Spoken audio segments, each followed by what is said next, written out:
Welcome to sentence pattern number 7, where we're going to explore P-S participle phrase. But first, let's do a quick review. What should your sentence have? Every time you see an S in any sentence pattern, you know this. You got to have a subject. That's who or what is doing the action. You got to have a verb. That's the action of the subject. You got to have a complete thought. Does it make sense all by itself? What sentence patterns have we already learned? We already know S, FBS, where you got a sentence, a comma, one of the fanboys, and another sentence. You know those fanboys. For an orbit or yet so. You also know S, semicolon S, where you're going to have a sentence, another semicolon, and another sentence. The only rule is pretty much common sense. Your sentences have to be related. You're going to use this in place of S, S, because it's all lies. It's not a real sentence pattern anyway. Then for S, semicolon, CA, S, you're going to have a sentence, a semicolon, and this time you're going to add a connecting adverb and a comma before you put your other sentence.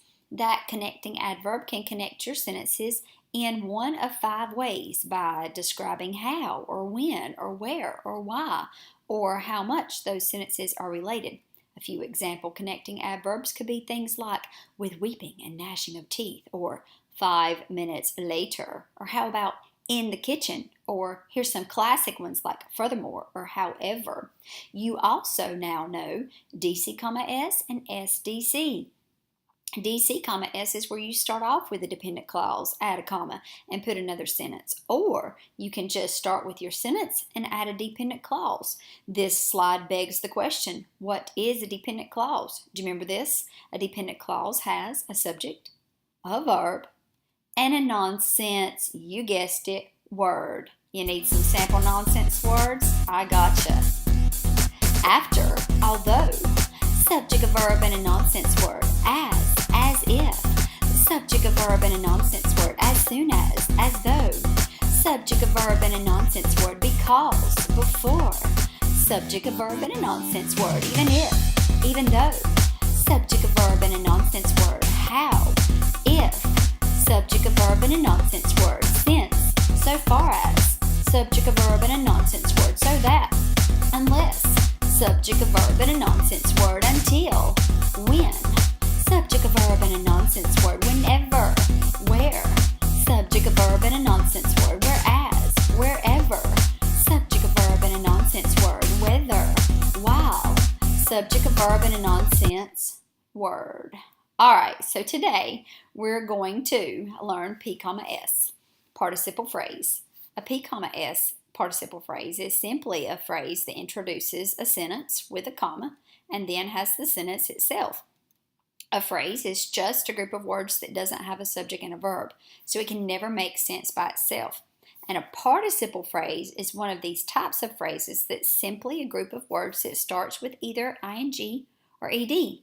And no matter which kind of P-S it is, because we're going to learn 3 different types, it only has one rule, which is nice.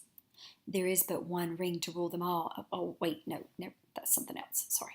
The only rule for P-S is that the phrase must describe your subject. Let me demonstrate. Let's start with a participle phrase that ends with an ing word, such as, reaching into her pocket, Sally found $5 she forgot she had. So we want to make sure that our phrase describes the subject of our sentence. What is the subject of our sentence? Who or what is doing something? You guessed it. It's Sally.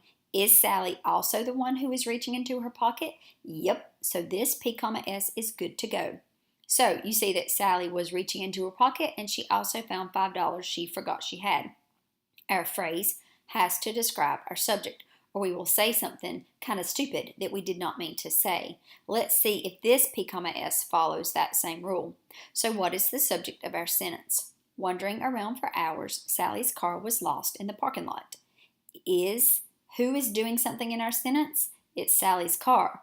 Was Sally's car wandering around for hours? Is that why it was lost? No. We meant to say that Sally couldn't find her car. She is the one who was wandering around for hours.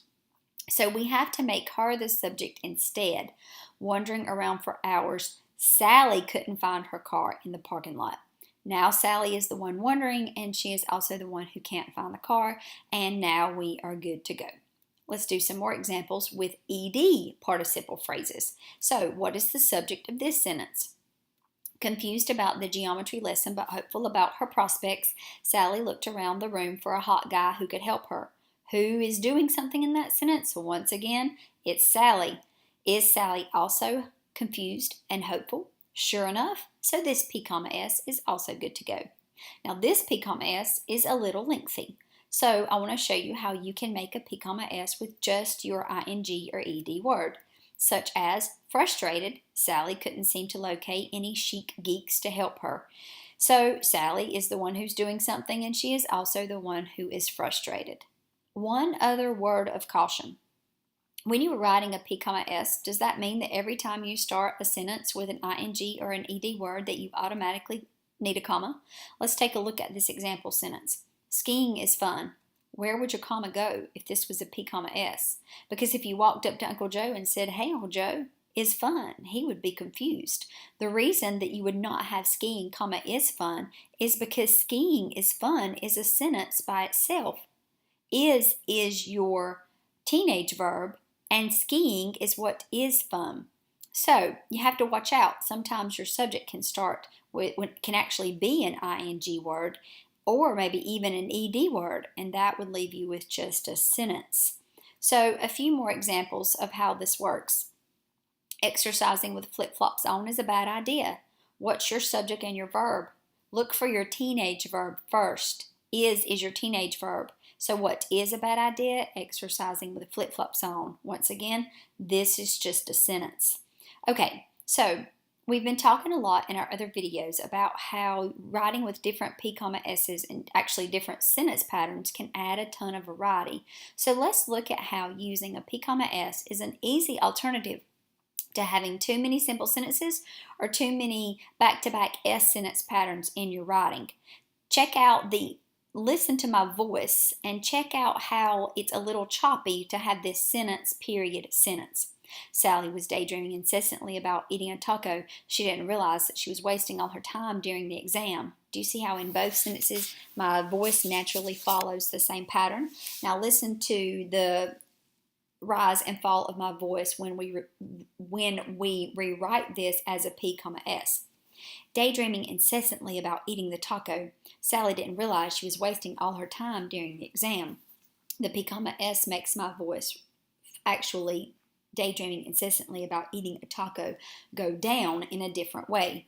So, if you will look, Sally is our sentence. All we did to rewrite that as Sally is our subject. All we did to rewrite that was take the daydreaming incessantly about eating a taco from our first group of sentences and make that our P, S at the end. So it's easy peasy lemon squeezy to combine two sentences with a P, S and add some of that variety and flow. So now you have the option to use not one, not two, not three, four, five, or six, but 7 different sentence patterns in your writing. And that, my friends, will not only give you variety, will not only give you flow, but will also make you a better writer. In fact, using all of the sentence patterns purposely will make you sound more like a pro. And you know what? We only have 2 more P, S's to go. Join us next time for P, S infinitive phrase.